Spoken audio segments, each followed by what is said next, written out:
Mumbai Metro's plan to build a car shed has landed in a huge controversy, with members of the civil society now up in arms against the decision of chopping trees. But interestingly, Bollywood too is polarized on this issue.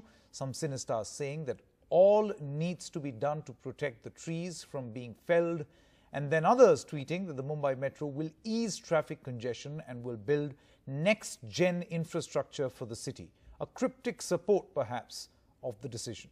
This has led to a classic debate which goes on in the context of all cities: development, but at what cost? What is the best solution, and what is being done to compensate for any green cover lost? Many city dwellers complain that the alternatives are never as strong. We will talk about the Aarey controversy, Bollywood's foray into this debate, and the larger question of environment protection, since tomorrow a huge climate strike is going to be observed in various cities across the country. One of a kind, actually. That debate up ahead. Let me quickly introduce our guest this evening. I've got Shweta Narayan, researcher, pollution and health, environment justice activist. Also have Fauzia Arshi, she's a film director. Abhijit Samant is also with us. Thank you very much, Abhijit. He's the Vice President of the BJP Mumbai and a member of the Tree Authority. And we have Ronak Sutaria, is the founder of Urban Sciences, joining us. Mr. Samant, we'll begin with you first. What's the explanation? You know the controversy, the explanation.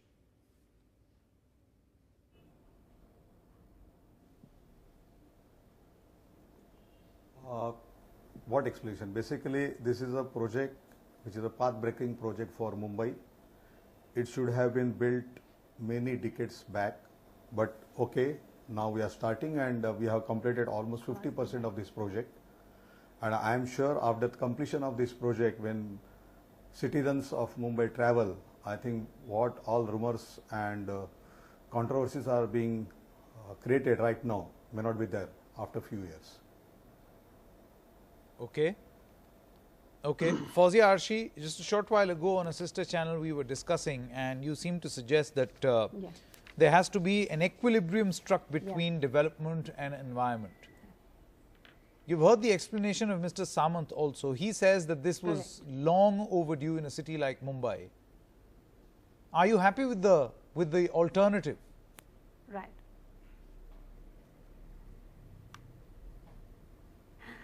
Well, as I said in the last show also, this is not the solution. This is not at all the solution. Cutting down so many trees and making a car shade is a very bad idea which has come up. And here it's, as I said, it's not only about cutting the jungle, it is about cutting the jungle of what place? Is it a jungle? No, it's not. It is Bombay, it is Mumbai, wherein there is scarcity of trees, and these trees are old trees of 100-year-old, 50-year-old trees which will be cut down, and this will become somebody's affair of, somebody's business affair, of course. And this is not a wonderful solution that the government has come up, okay, cut down the trees and make the car shed. No, there should be some other alternative. This alternative should not be asked by us. It should come by the government, because here public is asking question. I am also asking a question on behalf of the entire Mumbai and entire country, that why we are murdering the trees like this, with what is the agenda behind it? There should be some other alternative. You should change the route of it, and then again above that it has become a issue of politics. People are doing politics over it. This is very bad. Then there are certain people who are promoting the mission on behalf of, it has become the ideological issue again, which is again very, very strange idea. What has happened to our country? We are not at all thinking emotionally about our country and about the future of the country.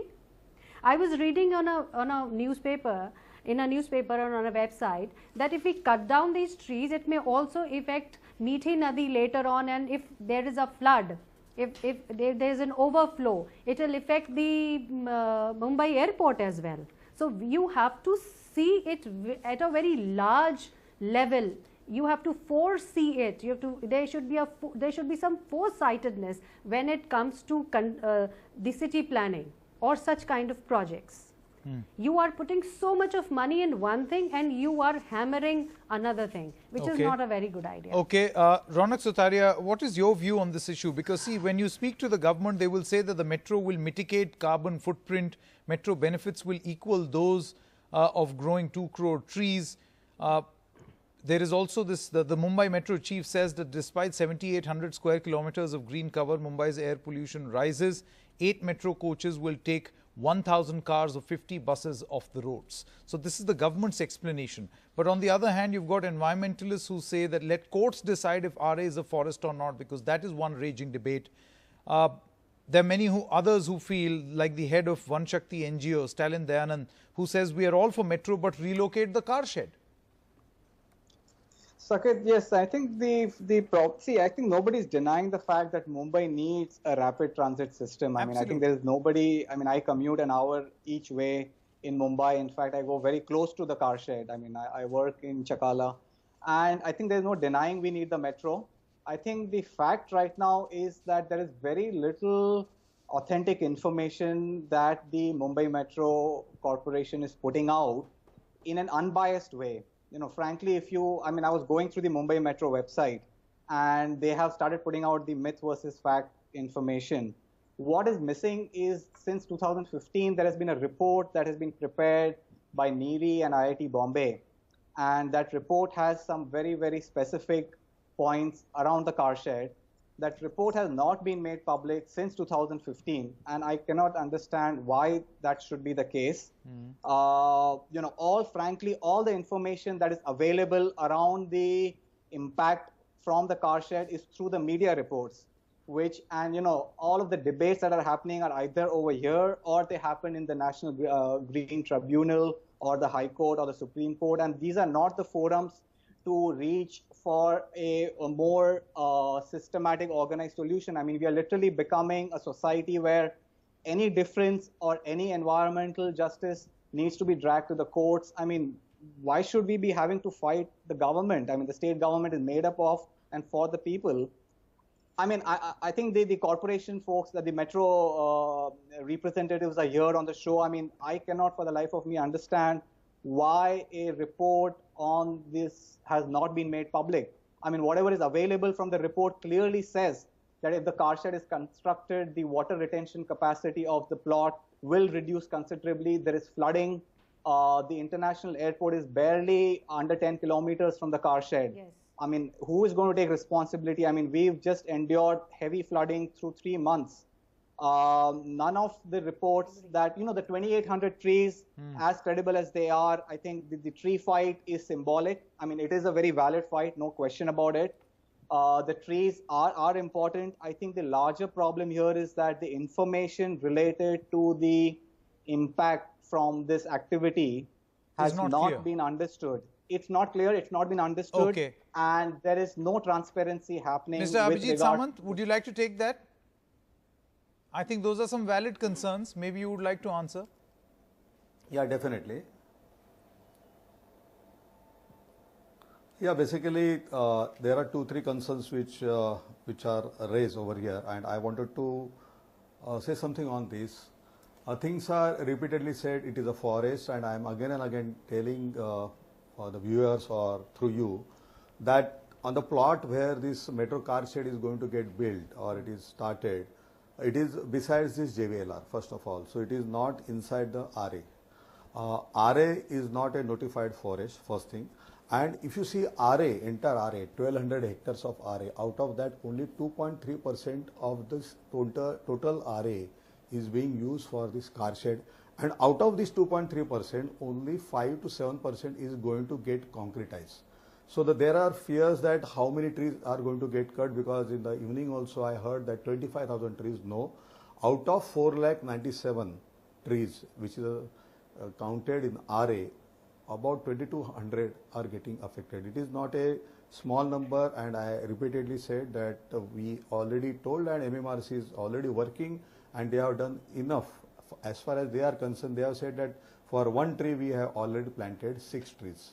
Normally in Mumbai, when any developer cuts a tree, after cutting tree he puts 2 trees, means he plants 2 trees. Here we are going for 1:6 ratio, and as a tree committee or BJP, we have told them that this is not enough. We want more trees to come, and MMRC has confirmed that you give us a land. Land means it could be in Aarey or outside Aarey within Mumbai, and they are ready to plant more trees. Now, most important thing is that we have already got all the data, and this is not data from government. This is the data from UN agencies, and they have already proved that if hardly 197 single ferry means ships to Colaba or Colaba to ships, can compensate for the CO2 emission which will be absorbed by these 2700 trees.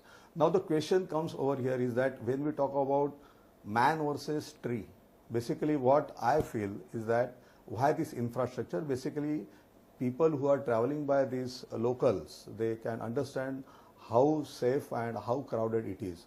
And I'm sure that we have to look at every day we see that at least 20 people are getting, there are fatal accidents, and we are sure that this will get reduced because on Mr. Metro Samant, 1, right now I'm sorry to cut you short there. The commuters explanation that you seem to be giving on the need to have a metro is understandable. No, it is understandable. Every big city, a city as complex as Mumbai also deserves a metro or a mass rapid transport system as it is called. But at what cost? And if you're suggesting a solution, an alternative, and let me quickly bring in Shweta Narayan also. I'm Shweta, I'll come to you. Mr. Samant, I'll come to you. I have to introduce another guest also. You she hasn't asked me spoken. to reply, and there were 4 questions. Shall I give 4 questions? Okay. Yeah, I'll come to you. I promise I'll come to you. Shweta Narayan, see the point over here is at what cost? Okay. If a car shed is to be built, I'm sure there can be some feasibility study. Can the felling of these trees be avoided? Can it be built somewhere else? Will it be feasible? Will it work? So Sanket, I'm just going to take a step back and also talk about just the pattern that we are seeing in every city, not just in Mumbai. But the fact is that right now our cities are growing, and they are growing against the laws of nature. Now it's our choice whether we want to live with nature or go against the laws of nature. But with the changing weather patterns, with the extreme weather events, you mentioned climate change, the strike that's going to happen tomorrow, and from tomorrow onwards, we are seeing extreme weather events. How are our cities adapting to that? That's the key question. The question is not about alternative, whether point A or point B would work. I mean, there are issues of transparency, there is issues of public consultation. There's a lot of murkiness around that. But the point is that fundamentally our cities, the way we are imagining our cities, are in a self-destruct mode. We are not thinking about our environment. We are weakening our defense mechanisms. Yeah. And I'm talking from an experience outside Mumbai, from Chennai. Chennai is a coastal city. We have destroyed systematically the mangroves, the wetlands, the sand dunes. As a result, in last 4 years, from 2015 to 2019, we have seen the worst floods of 2015, which was 8th most expensive environmental disaster in the world. 20,000 crores lost. We are talking about development, economy, 5 trillion economy in the future. 20,000 crores lost in 1 year. And in 4 years, we have had the worst droughts where we had to bring trains by water. And I mean, if you look at the terrain of Chennai, the South Chennai, which is the wetland network, was destroyed for IT corridor. 2015, there were people who were rescued in boats from that IT corridor. 2019, IT companies shut down because there was not enough water. So that's the trajectory that we are going single-mindedly. If you chase this dream of development, what is development? We are destroying our ecology. I mean, at the end of the day, we are actually writing our own destruction. So and the question is not about locating something A or B. The question is what kind of thinking goes into it, what kind of information goes into it, what kind of science goes into it. And we know that extreme weather events are here to stay. I mean, Ronak mentioned about, and this is a fact, last 3 months, Mumbai has been getting unprecedented rains. Kerala floods happened last year. We've still not recovered from it. This year again, we've had it. Okay. So, Mr. Samant, let me now quickly come back to you since you're the one who's going to do the firefighting here. Mr. Samant, the question over here is, you say that for every 1 tree removed, there will be 6 more planted. The question over here is this: where will they be planted? Obviously, these are fully grown trees which are being cut. So, the alternative that you are giving, for it to reach the same level as the trees being removed, it's going to take some time. Will you be able to mitigate the damage that will be done? Definitely. How? Basically, that is what I was trying to tell you. It is not going to get planted. It is already planted. First thing, 11,000 trees have been planted in Sanjay Gandhi National Park. That is what I was trying to tell. And we are not happy with that ratio. We wanted to increase that by double. And MMRC has promised us that we will grow it. We will plant the trees wherever you want, whether it is in Aarey or outside Aarey. First answer to your question. I think here we are citing the issues which is getting raised in Chennai or other part of India, but under the leadership of Devendraji. Basically, you must have seen that what last 5 years we have done, and our plan. Our plan is to. It is not planned. We have already started basically planting 33 crore plants across the Maharashtra, and not only that. I think 15 days back you must have read in the newspaper that Mumbai Municipal Corporation, they have earmarked 1 lakh square meter of the land within Mumbai to plant 3 lakh trees. And not only that, you must be aware that Maharashtra is the first state where we are going for this mangroves jungle. So I think Maharashtra, basically under leadership of Devendraji, we are taking care of environment. We are not against environment. Okay, so you're talking about compensation, second thing, environmental compensation that you seem to be doing for development. Ronak Sutaria, see, it is not compensation, boss. It is not compensation for 20. It is not compensation. It is the initiative I am saying. Where is the 2,200 trees and where is 3 lakhs trees, 33 crore trees, and this mangrove jungle? One moment. These figures, multifold. These figures, many environmentalists say, I've spoken to a lot of them, they say often stay on paper. You are never able to replace or replenish as much as you destroy. Nothing on paper. They should first visit the national park, Ronak, and they should see whether they are okay. So there or not. seems to be, Mr. Samant, is that an invitation to environmentalists, to all the Aarey activists? Is this an invitation to them that they should come and see the effort? If you are talking about one thing I want to tell. Only one thing. Mumbai Pune Express Highway, we cut 5,500 trees and 44,000 trees are there. So whether it is on paper or it is on the road, what is on paper? Okay. Ronak Sutaria, two environmentalists here do not agree with you. One moment. Let's hear their side. Mr. Samant, one moment. You have clarified your position. Let's hear the other side of it. There is always another side to the story. Ronak. Yes. Saket, Mumbai is actually been ranked in the amongst the most polluted cities in India, frankly, and it is rapidly rising in pollution. The fact that the spokesperson is saying about replanting the trees, the fact for people who are tracking air pollution, it's clearly showing that the pollution is rising for a large number of reasons. And I think what is happening here is actually the car shed is endemic. It's actually very it's representative of the problem that we are facing in a large number of issues. And the way the decision is being taken to create the car shed, because now the infrastructure costs, I mean the investments have been made so heavy, such large projects, I think the fact remains is they have.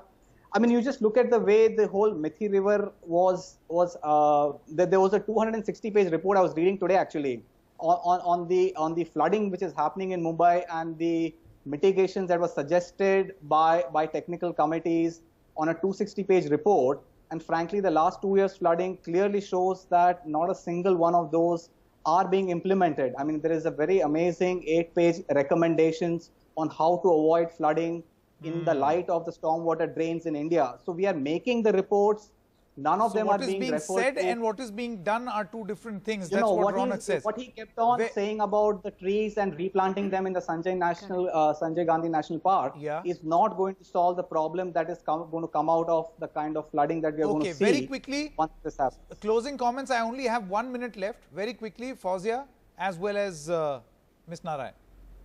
30 seconds each, please. Yeah. Ms. Narayan and Ronak are really talking beautifully about the subject, and they are absolutely correct. I just want to ask one question to Mr. Abhijit and the Sarkar and the government. How many taxis, how many Uber, Ola and how many auto rickshaws will be running around these? Do you know that there are 20 lakh, more than 20 lakh taxis in Bombay and more than 20 lakh auto rickshaws in Bombay? And how many more licenses will be given? You know, in order to make a metro, you are saying that you want to cut down carbon dioxide and all these pollution things from the environment. I don't think so that this is the agenda. Very quickly, Shweta Narayan. I request the government that not to cut the I wanted to answer in one sentence. So just a fact again that India ranks 177 out of 180 in the environment index around the world. The question that I have and the problem that I have with the spokesperson's beautiful initiatives that he talked about, initiatives are not by destroying some natural systems and then rebuilding it somewhere. That's not a very progressive or an environmentally or a sustainable initiative. Initiatives are when you strengthen the existing natural infrastructure. So you cut down mangrove somewhere and then you build another artificial mangrove forest is not a very, very bright thing to do. Completely out of time. I get what you're saying, Shweta. This debate is going to go on. Tomorrow there'll be a climate strike. Mr. Samant, I'm afraid that's all the time I have, but we'll debate this further. But thank you so much for defending your position. Abhijit Samant, Ronak Sutaria, Fauzia Arshi as well as Shweta Narayan. Thank you very much for joining us. That's a wrap in this edition of Trending at 10. News continues on NDTV. Stay with us.